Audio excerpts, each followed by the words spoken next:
Hey everybody. So, despite covering it a few times in live streams, etc., and even in, I think, some early videos, I'm still asked fairly regularly, what are the roads like?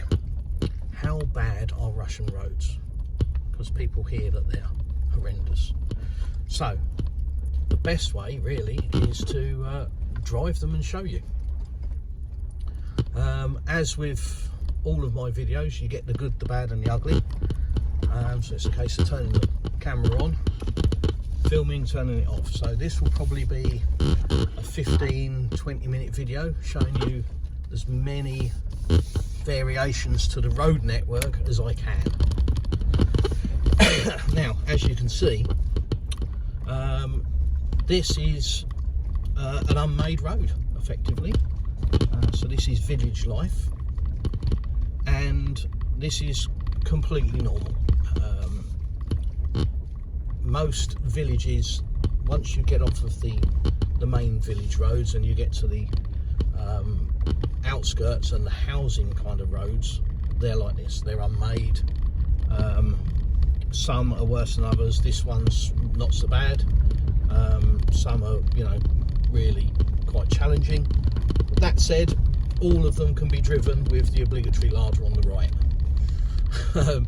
So, it's not like it's an off-road course.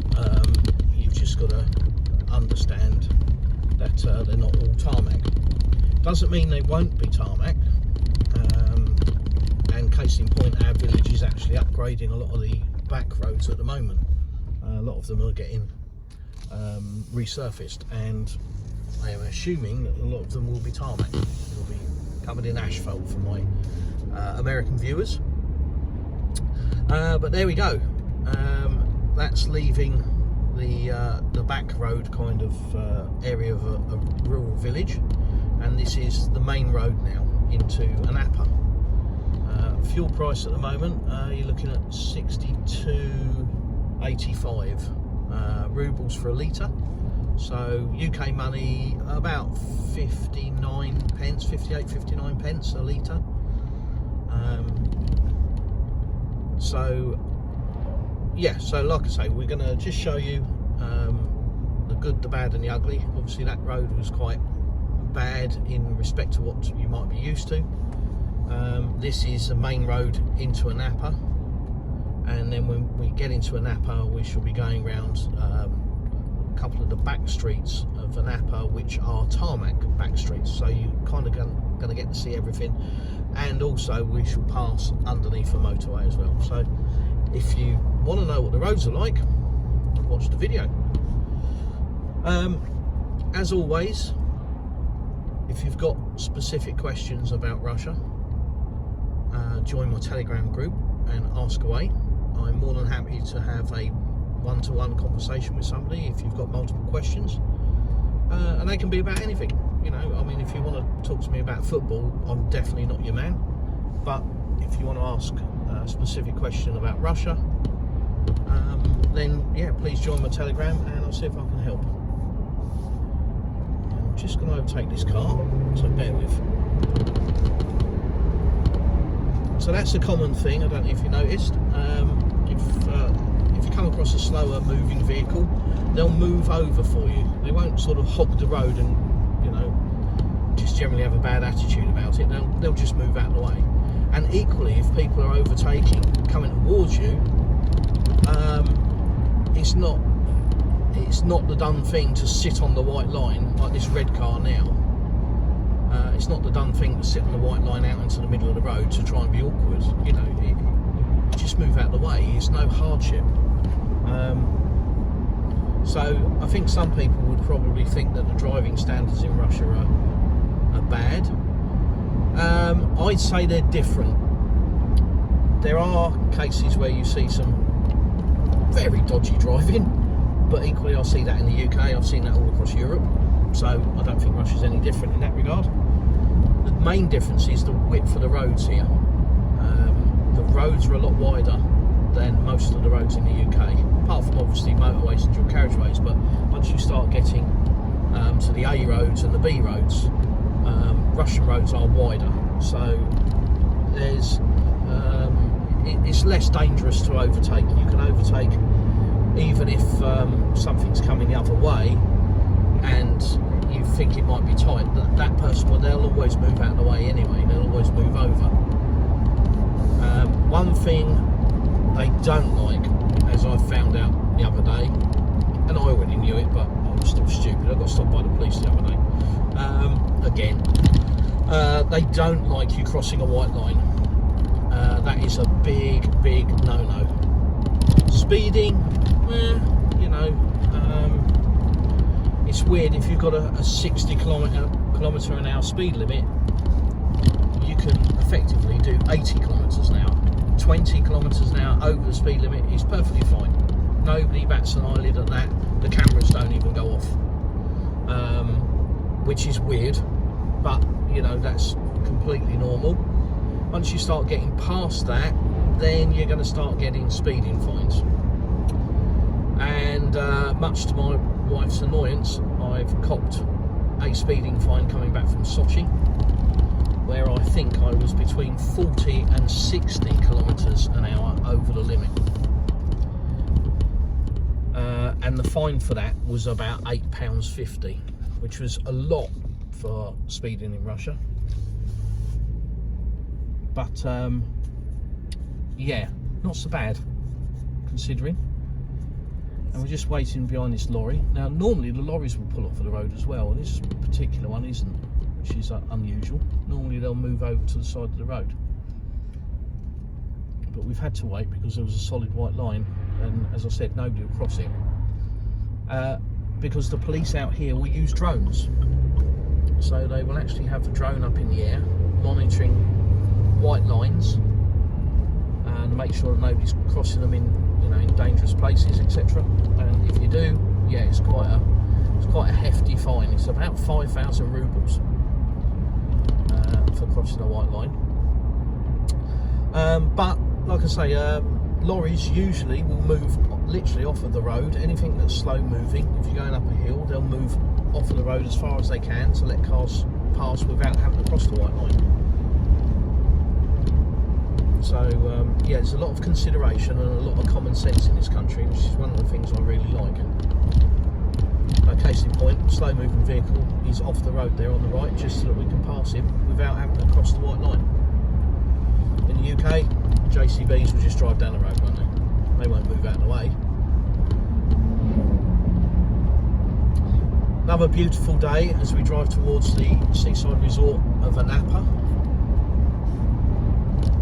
Blue sky, sunshine, walk in the air, and the field's getting ready for the upcoming harvest season. Now on the right, these fields are normally in the summer full of sunflowers, just hundreds of thousands of sunflowers. It's amazing, it looks amazing, and people will stop and just go into the field and have their picture taken with them. And on our left is just vineyards, as far as I can see. Grapes are growing, because we live in a wine region, and yeah, whichever direction I point, I can go to a vineyard. There are a lot in our region. Check out my videos on the channel from various different wine regions, and a whole host of other stuff, from house building to land purchase to skiing in the mountains. Yeah, all sorts. It's a very eclectic channel, mine, if you're new to it. And that's why the algorithm doesn't pick my channel up. So if you've stumbled across my video, it's pure luck, because it's not promoted by YouTube, mainly because one, I'm a YouTuber in Russia, so that doesn't help, but two, there is no consistency to my videos. They literally are whatever I decide to film, or if somebody's asked a particular question. So they're all random, they're all completely different. There isn't the same video all the time. It's not the same supermarket video or apartment tours video. If it was, I'd probably have a lot more viewers, but hey, it is what it is. Anyway, I'm waffling a bit. So we're probably about 10-15 minutes away from our destination, and we've probably got another 5 minutes on this road. But coming up, we'll go under the motorway flyover, which is fairly new. There's a lot of road construction around us at the moment, and we're about 60 miles from Crimea, to give you an idea of location. If you want to have a look, this town that we're heading towards now, the seaside town of Anapa, have a look on Google Maps, A-N-A-P-A, Anapa, and you'll see where we are. Like I say, there's a lot of road construction at the moment in all directions, from repairing the back street roads in our village to major new motorway projects. And one major project that is underway is a 750 kilometre ring road around the Azov Sea, and that will enable a lot more Russians to be able to get to Crimea much easier, and also the local traffic as well. So Krasnodar region, it will be a lot easier to get them out. Case in point, part of the road system has already been built towards Krasnodar city, and for us that has halved the journey time, just that one road. So yeah, lots and lots of construction, a lot of money being spent and time being spent on the infrastructure throughout southern Russia, and not just on the roads. Apartments, massive apartment projects underway, shops, commercial buildings, all sorts. Just everything's being built at the moment. There's building everywhere, so lots of opportunity to purchase apartments, houses, etc, etc, and lots of business opportunities as well.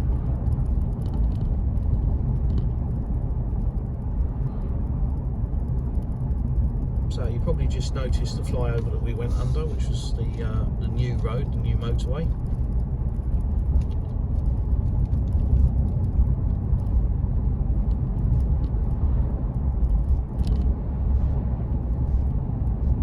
And this road is now getting to the outskirts of Anapa, so a bit more traffic.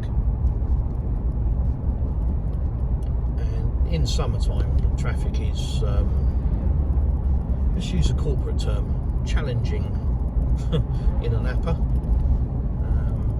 It's a very, very popular destination for Russians.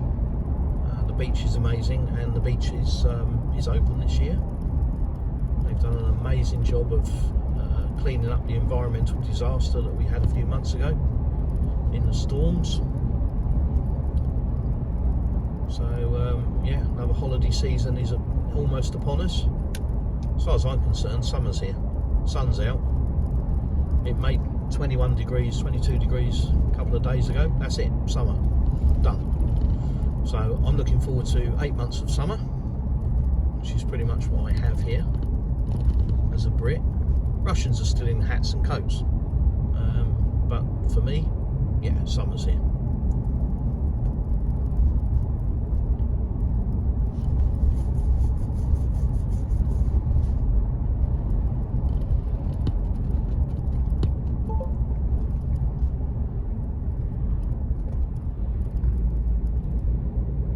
So we've got a few little businesses on the right. We've got some block paving and some roofing supplies, and just here on the right is a place called Paradise Pools. That's the company that installed our swimming pool, designed and built it. And I don't know if you noticed the cyclists going around the roundabout then. Cycling is very popular in Russia as well. And they've always got like a convoy vehicle following them, so it's not a case that you get, like in the UK, you'll get a cycling club just going out riding two abreast in the middle of the road with no convoy and just generally being obnoxious. Sorry if you're a cyclist, sorry not sorry. But here it's an official thing. They bring out a car just to sort of drive behind the cyclists to ensure their safety and to ensure a bit of common sense compliance, that you're not just driving like a lunatic up their arse and trying to knock them off their bikes. But as I said earlier about the road width, it's easier to pass them, even though they ride two abreast. It's easier to pass them generally because of the width of the road.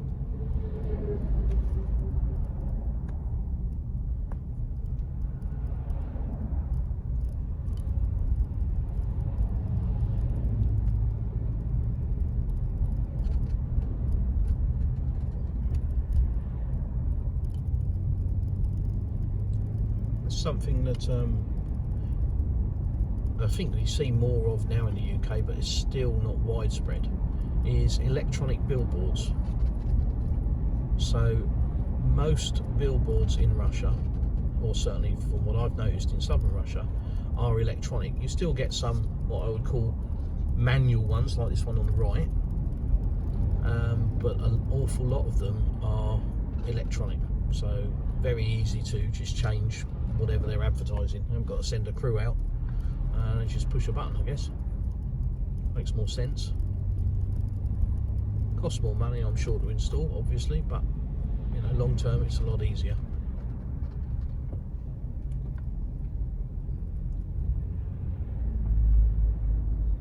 So we're just going through a bit of marshland on both sides, and there's a lot of lakes here where a lot of people go fishing. And to the left is the centre of Anapa at the roundabout, and to the right we're heading out, or we would be heading out towards Anapa Airport and a train station. And this roundabout I call the memorial roundabout because there's a memorial park across and to the left, where I've done a couple of videos from showing the unused military equipment. Should we say that? Yeah, old military equipment. It's like I say, it's a memorial park, so it's old Soviet era tanks, artillery guns, helicopters, plane, rocket launchers, various things. And like I say, if you're interested in that, check out my channel. There's a couple of videos showing it. And this roundabout here is really pretty at night. There's lots of illumination on it. So these are the more kind of back roads now on the edge of Anapa. Still tarmacked, but probably not in as good repair as the more main roads.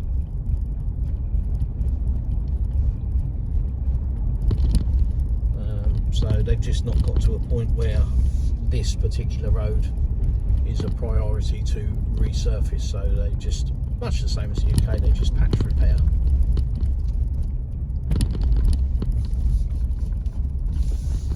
Aquarium on the right, where you can go and watch the dolphins and the whales and the seals and sea lions. We've been in there once and it was amazing.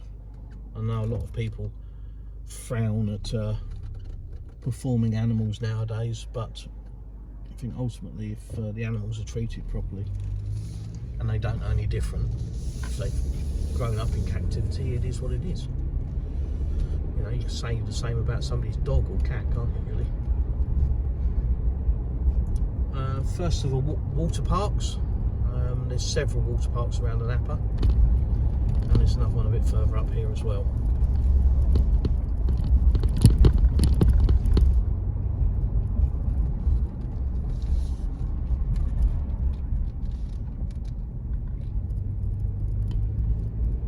So as I said, lots of construction. It's all now got windows in it, that building.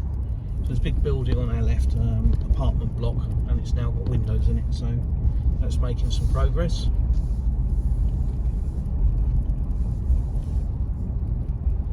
And there's a lot of resorts up here, a lot of wellness centre kind of things, spa resorts, where you go to get your treatments and just relax. Lots of fir trees. Lovely walk down both sides, goes on for miles.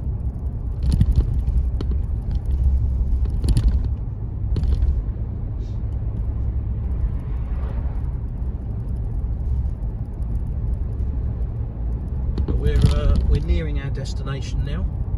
And like I say, I just wanted to show you, because I do get asked, are all Russian roads terrible? It's, you know, I have to sort of wonder why people would assume that, and I guess it's maybe they've seen one video that showed, you know, a village back road and assume that all Russian roads are like that, and that's just not the case, as you can see. But you have to remember, it's the largest country in the world, so not going to be the easiest thing to tarmac, is it? But there we go. Nice Soviet mosaic. I should have shown you that. But there you go. Missed it. Thanks for watching. End of the video. Please check out the channel. Have a look at some other videos. They're all random, like I say. If you're interested in southern Russia or our area, please like, share and subscribe. Please join my Telegram channel and ask me anything you want to know. But in the meantime, I'll see you in the next one.